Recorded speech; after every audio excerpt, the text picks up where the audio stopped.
ಎಲ್ರಿಗೂ ನಮಸ್ಕಾರ ಗುರು. ಅಂತೂ ಹೋದ ವರ್ಷ ದೀಪಾವಳಿ ಕಳೆದು ಈ ವರ್ಷ ದೀಪಾವಳಿ ಬಂದೇ ಬಿಟ್ಟಿದೆ. ಅರೆ ನೆನ್ನೆ ಮೊನ್ನೆ ಪಟಾಕಿ ಹೊಡ್ತಿದ್ದೆ, ಆಲ್ರೆಡಿ ಒಂದ್ ವರ್ಷ ಕಳೆದೇ ಹೋಯ್ತಾ ಅಂತಾನೂ ಅನ್ಸಿರುತ್ತೆ. ಈ ದೀಪಾವಳಿ ಅಂತ ಬಂದಾಗ ಪ್ರತಿ ಊರುಗಳಲ್ಲೂ ಕೂಡ ಬೇರೆ ಬೇರೆ ರೀತಿಯಾಗಿ ದೀಪಾವಳಿನ ಸೆಲೆಬ್ರೇಟ್ ಮಾಡ್ಕೊಳ್ತೀವಿ. ಹಿಂದೂಗಳ ಹಬ್ಬಗಳಲ್ಲಿ ಈ ದೀಪಾವಳಿ ಒಂದು ವಿಶೇಷವಾದ ಹಬ್ಬ ಅಂತಾನೆ ಹೇಳ್ಬೋದು. ರಾತ್ರಿ ಆದ್ರೆ ಸಾಕು ಆಕಾಶ ತುಂಬಾ ರಾಕೆಟ್ಸ್ ಎಲ್ಲ ಟಪಾ ಟಪಾ ಟಪ ಅಂತ ಸೌಂಡ್ ಮಾಡ್ತಿದ್ರೆ ನೋಡಕ್ಕೆ ಒಂಥರ ಚಂದ. ಇವಾಗಂತೂ ದೀಪಾವಳಿ ಬಿಟ್ಟು ಬೇರೆ ಟೈಮಲ್ಲೂ ಕೂಡ ಪಟಾಕಿ ಹೊಡಿತಾ ಇರ್ತಾರೆ. ಎಲೆಕ್ಷನ್ ಅಂತೆ, ಸ್ಪೋರ್ಟ್ಸ್ ಅಂತೆ, ಅವ್ರ್ ಗೆದ್ರು ಇವ್ರ್ ಗೆದ್ರು ಅಂತ ಎಲ್ಲಾ ಟೈಮಲ್ಲೂ ಕೂಡ ಪಟಾಕಿ ಹೊಡಿತಾನೆ ಇರ್ತಾರೆ. ಇವಾಗ ಸ್ವಲ್ಪ ಪಟಾಕಿ ಅಂದ್ರೆ ಕ್ರೇಜ್ ಕಡಿಮೆ ಆಯ್ತನೋ ಗೊತ್ತಿಲ್ಲ. ಅದೇ ನೀವು ಒಂದ್ ಸ್ವಲ್ಪ ಹಿಂದೆ ಹೋಗಿ 1990 ಅಂದ್ರೆ ಪ್ರತಿಯೊಬ್ಬ 19 ಕಿಡ್ಸ್ ತಮ್ಮ ಜರ್ನಿನ ಸ್ಟಾರ್ಟ್ ಮಾಡ್ದಂತ ಇಸ್ವಿ. ನಾವೆಲ್ಲ 19 ಕಿಡ್ಸ್ ಗಳು ಹಬ್ಬದ ಟೈಮಲ್ಲಿ ಒಂದಾ ಎರಡಾ ಕಿತಾಪತಿ ಮಾಡ್ತಿದ್ದು. ನಾವು ಕೊಡ್ತಿದ್ದ ಕ್ವಾಟ್ಲೆಗೆ ಅದ್ ಎಷ್ಟು ಜನ ಒದ್ದಾಡಿದಾರೋ ಗೊತ್ತಿಲ್ಲ. ಕ್ವಾಟ್ಲೆ ಮಾಡಿ ಸಿಕ್ಕಾಕೊಂಡ್ಮೇಲೆ ಅಮ್ಮನ ಕೈಲೋ ಅಪ್ಪನ ಕೈಲೋ ನಾಯಿ ಹೊಡ್ದಂಗ್ ಓಡಿಸ್ಕೊಂಡಿರೋದು ಎಷ್ಟು ಜನ ಇದೀವೋ ಅದು ಗೊತ್ತಿಲ್ಲ. ಹೀಗೆ ಒಂದಾ ಎರಡಾ ನಾವು ಮಾಡಿದ ಕಿತಾಪತಿಗಳು.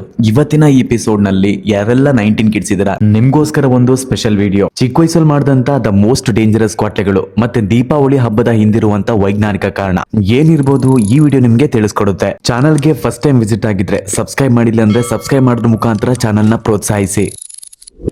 1990 ದ ಮೋಸ್ಟ್ ಪವರ್ಫುಲ್ ಇಯರ್. ಯಾಕೆ ಹೇಳಿ? ನಾನು ಮತ್ತೆ ನೀವು ಹುಟ್ಟಂತ ಸಮಯ.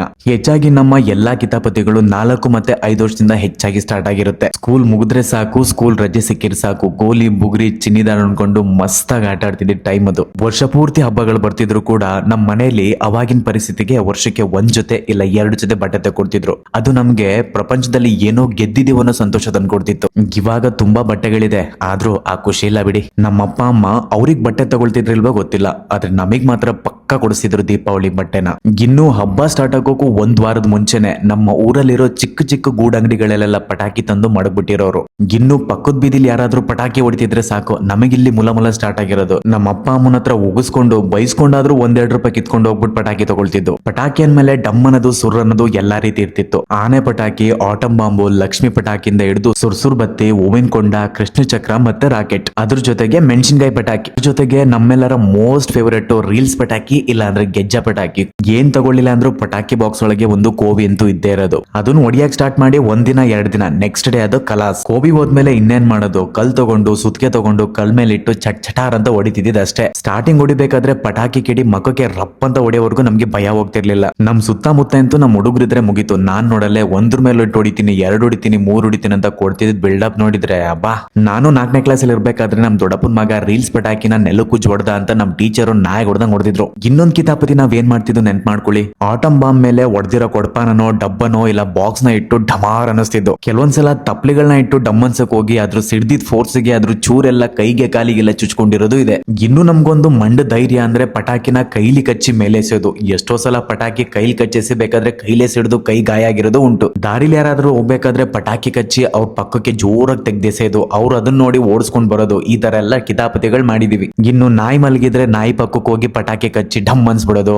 ಆ ನಾಯಿ ಪಟಾಕಿ ಹೊಡೆದಿದ್ ಸೌಂಡ್ಗೆ ಎರ್ರಾ ಬಿರ್ರಿ ಓಡೋಗೋದು. ಅಬ್ಬಬ್ಬಬ್ಬ 1-2 ಈ ಕಿತಾಪತಿಗಳು. ಇನ್ನು ಹಬ್ಬ ಅಂತ ಬಂದ್ರೆ ಪ್ರತಿ ಊರಲ್ಲೂ ಕೂಡ ಒಂದೊಂದ್ ರೀತಿಯಾಗಿ ಸೆಲೆಬ್ರೇಟ್ ಮಾಡ್ತಾರೆ. ನಮ್ ಕಡೆ ಹೆಂಗ್ ಸೆಲೆಬ್ರೇಟ್ ಮಾಡ್ತೀವಿ ಅಂದ್ರೆ, ದನದ ಸಗಣಿನ ಉಂಡೆ ಮಾಡಿ ಅದಕ್ಕೆ ಚೆಂಡು ಹೂವನ್ನ ಸಿಕ್ಸಿ ಬಾಗ್ಲಿಗಿಟ್ಟು ತಿಪ್ಪೆ ಮೇಲಿಟ್ಟು ಅದನ್ನ ಪೂಜೆ ಮಾಡ್ತಿದ್ದು. ಅದ್ರ ಜೊತೆಗೆ ಬೇರೆ ಬೇರೆ ರೀತಿಯ ಸೊಪ್ಪುಗಳನ್ನ ಕಲೆಕ್ಟ್ ಮಾಡಿ ಅದನ್ನ ಗಂಟು ಕಟ್ಟಿ ಮನೇಲಿ ತಂದು ಗಂಟಾಗ್ತಿದ್ದು. ಅದಕ್ಕೆ ಒಂದು ಬೆಸ್ಟ್ ಎಕ್ಸಾಂಪಲ್ ಅಂದ್ರೆ ನಲ್ಲಿಕಾಯಿ ಸೊಪ್ಪು. ಇದಕ್ಕೆ ಒಂದು ವೈಜ್ಞಾನಿಕ ಕಾರಣ ಇದೆ. ಎಷ್ಟೋ ಸೊಪ್ಪುಗಳಲ್ಲಿ ಒಂದು ಮೆಡಿಸಿನ್ ಕಂಟೆಂಟ್ ಇದೆ. ಆ ಸೊಪ್ಪುಗಳನ್ನ ಮನೇಲಿ ತಂದು ಕಟ್ಟಿದಾಗ ಅದ್ರ ಸ್ಮೆಲ್ ನಾವು ಕುಡಿದಾಗ ನಮ್ಮಲ್ಲಿರುವಂತ ಕೆಲವೊಂದು ಅಲರ್ಜಿ ರೀತಿಯಂತ ಕಾಯಿಲೆಗಳು ಹೋಗುತ್ತೆ ಅಂತ ನಂಬಿಕೆ ಇದೆ. ಅದ್ರ ಜೊತೆಗೆ ಕೀಟಗಳು, ಸೊಳ್ಳೆಗಳು ಕೆಲವೊಂದು ಸ್ಮೆಲ್ಗೆ ಒಳಗಡೆ ಬರಬಾರ್ದು ಅನ್ನೋದು ಕೂಡ ಒಂದು ರೀಸನ್ ಇದೆ. ದೀಪಾವಳಿ ಅಂತ ಬಂದ್ರೆ ಸಾಕು ಸಗಣಿ ತುಂಬಾ ಪ್ರಾಮುಖ್ಯತೆ ಪಡ್ಕೊಳ್ಳುತ್ತೆ. ನಾವು ಅಟ್ಟಿ ಸಾರಿಸಬೇಕಾದ್ರೆ ಸಗಣಿ ಎಲ್ಲ ಬಳಸ್ತಿದ್ದು. ಅದ್ರ ಮೇಲೆ ರಂಗೋಲಿ ಬಿಡಿಸಿ ದೀಪಾವಳಿ ಹಬ್ಬದ ಶುಭಾಶಯಗಳು ಅಂತಾನೂ ಬರೀತಿದ್ದು. ಸಗಣಿಲಿ ಅಟ್ಟಿ ಸಾರಿಸೋದ್ರಿಂದ ಕಂಬಳಿ ಹುಳ ಆಗಿರ್ಬೋದು, ಕೆಲವೊಂದು ಕೀಟಗಳಾಗಿರ್ಬೋದು, ಅದ್ರ ಸ್ಮೆಲ್ಗೆ ಮನೆ ಹತ್ರ ಸುಳಿಯಲ್ಲ ಅನ್ನೋದು ವೈಜ್ಞಾನಿಕ ಕಾರಣ ಇದೆ. ಮತ್ತೆ ದೀಪಾವಳಿ ಒಂದು ಬೆಳಕಿನ ಹಬ್ಬ.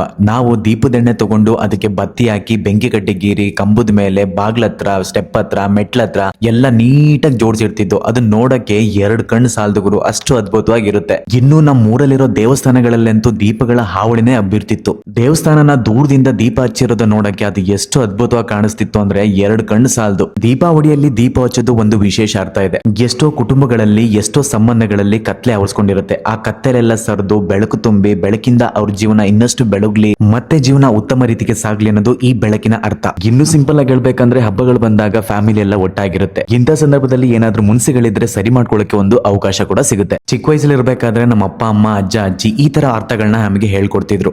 ಈ ರೀತಿಯಾಗಿ ದೀಪಾವಳಿ ಟೈಮ್ ಅಲ್ಲಿ ನಮ್ಮ 19 ಕಿಡ್ಸ್ ಜೀವನ ಒಂದು ಅದ್ಭುತವಾಗಿ ತುಂಬೋಗಿತ್ತು. ಇವಾಗಿನ ಮೆಜಾರಿಟಿ 19 ಕಿಡ್ಸ್ ಎಲ್ಲ ಮದ್ವೆ ಆಗಿರ್ತಿರಲ್ಲ, ಮದ್ವೆ ಆಗೋ ಹಂತಕ್ಕೆ ಬಂದಿರ್ತೀರ. ಇವಾಗಿನ ಜನರೇಷನ್ ಅಲ್ಲಿ ನಾವು ದುಡ್ಮೆ ದುಡ್ಡು ಅನ್ಕೊಂಡು ಕಂಪ್ಲೀಟ್ ಆಗಿ ಮುಳುಗೋಗಿದ್ದೀವಿ. ನಾವು ಎಷ್ಟೇ ದುಡ್ಡು ಕೊಟ್ಟರು ಕೂಡ ನಾವು ಅವಾಗ ಕಳೆದಂತ ಜೀವನನ ಅವಾಗ ಕಳೆದಂತ ಟೈಮ್ ನ ವಾಪಸ್ ತರಕ್ಕಿಂತೂ ಸಾಧ್ಯನೇ ಇಲ್ಲ. ಪ್ರತಿಯೊಬ್ಬ 19 ಕಿಡ್ಸ್ ನಾವು ದೇವರಿಗೆ ತುಂಬಾ ಥ್ಯಾಂಕ್ಸ್ ಹೇಳ್ಬೇಕು. ಯಾಕೆ ಗೊತ್ತಾ, ಮೊಬೈಲ್ ಇಲ್ದಿರೋ ಕಾಲ ಅದು. ನಾವು ನಮ್ಮ ಕ್ವಾಲಿಟಿ ಟೈಮ್ ನ ಒಳ್ಳೆ ಆಟ, ಒಳ್ಳೆ ಪಾಠ, ಒಳ್ಳೆ ಸಂಬಂಧ, ಒಳ್ಳೆ ಸ್ನೇಹಿತರ ಜೊತೆಗೆ ಕಳೆದಿದೀವಲ್ಲ, ಅದಕ್ಕೋಸ್ಕರ ಆ ಟೈಮ್ ಅಲ್ಲಿ ನಾವು ಎಷ್ಟೋ ಜೀವನದ ಮೌಲ್ಯಗಳನ್ನ ಕಲ್ತಿರೋದು ನಮಗೆ ಇವಾಗಿನ ಈ ಜನರೇಷನ್ ಅಲ್ಲಿ ನಾವು ಒಳ್ಳೆ ರೀತಿಯಾಗಿ ಬದುಕೋಕೆ ಒಂದು ಒಳ್ಳೆ ಅಡಿಪಾಯ ಹಾಕೊಟ್ಟಿದೆ ಅಂತಾನೆ ಹೇಳ್ಬೋದು. ನಾನು ಅನ್ಕೊಳ್ತೀನಿ 19 ಕಿಡ್ಸ್ ಎಲ್ಲ ಈ ಮಾತನ್ನ ಅಗ್ರಿ ಮಾಡ್ತೀರಾ ಅಂತ. ನಾನ್ ನಂಬ್ತೀನಿ ನೀವು ಈ ವಿಡಿಯೋ ಮುಖಾಂತರ ನಿಮ್ಮ ಬಾಲ್ಯನ ಒಂದ್ಸಲ ರೀಕಾಲ್ ಮಾಡ್ಕೊಂಡಿರಿ ಅಂತ. ನಿಜವಾಗ್ಲೂ ನೀವು ರೀಕಾಲ್ ಮಾಡ್ಕೊಂಡಿದ್ರೆ, ಈ ವಿಡಿಯೋ ಮುಖಾಂತರ ನೀವು ನಿಮ್ಮ ಬಾಲ್ಯನ ನೆನ್ಪು ಮಾಡ್ಕೊಂಡಿದ್ರೆ, ಮತ್ತೆ ಈ ವಿಡಿಯೋ ನಿಮಗೆ ಇಷ್ಟ ಆಗಿದ್ರೆ ಕಮೆಂಟ್ ಅಲ್ಲಿ ಎಸ್ ಅಂತ ಟೈಪ್ ಮಾಡಿ. ವಿಡಿಯೋ ನೋಡ್ತಿರೋ ಎಲ್ರಿಗೂ ಕೂಡ ದೀಪಾವಳಿ ಹಬ್ಬದ ಹಾರ್ದಿಕ ಶುಭಾಶಯಗಳು. ಇದೇ ರೀತಿ ಒಳ್ಳೊಳ್ಳೆ ವಿಡಿಯೋಗಳಿಗೋಸ್ಕರ ನನ್ನ ಪರಂ ಸ್ಟೋರೀಸ್ ಚಾನಲ್ ನ ಸಬ್ಸ್ಕ್ರೈಬ್ ಮಾಡ್ಕೊಳ್ಳಿ. ನೀವೇನಾದ್ರೂ ಲಾಗ್ ವಿಡಿಯೋನ ಇಷ್ಟಪಡೋರಾಗಿದ್ರೆ ನಂದು ಇನ್ನೊಂದು ಚಾನಲ್ ಪರಂ ಪಾಸಿಟಿವ್ ಆತ್ಮ ಡಿಸ್ಕ್ರಿಪ್ಷನ್ ಅಲ್ಲಿ ಲಿಂಕ್ ಪಿನ್ ಮಾಡಿರ್ತೀನಿ. ನಿಮ್ಗೆ ಇಷ್ಟ ಆದ್ರೆ ಸಬ್ಸ್ಕ್ರೈಬ್ ಮಾಡ್ಕೊಳ್ಳಿ. ಮತ್ತೆ ನಿಮ್ಮ ಭೇಟಿ ಮುಂದಿನ ವಿಡಿಯೋದ ಒಂದು ಅದ್ಭುತ ಸ್ಟೋರಿಯೊಂದಿಗೆ ಮತ್ತೆ ಸಿಗೋಣ.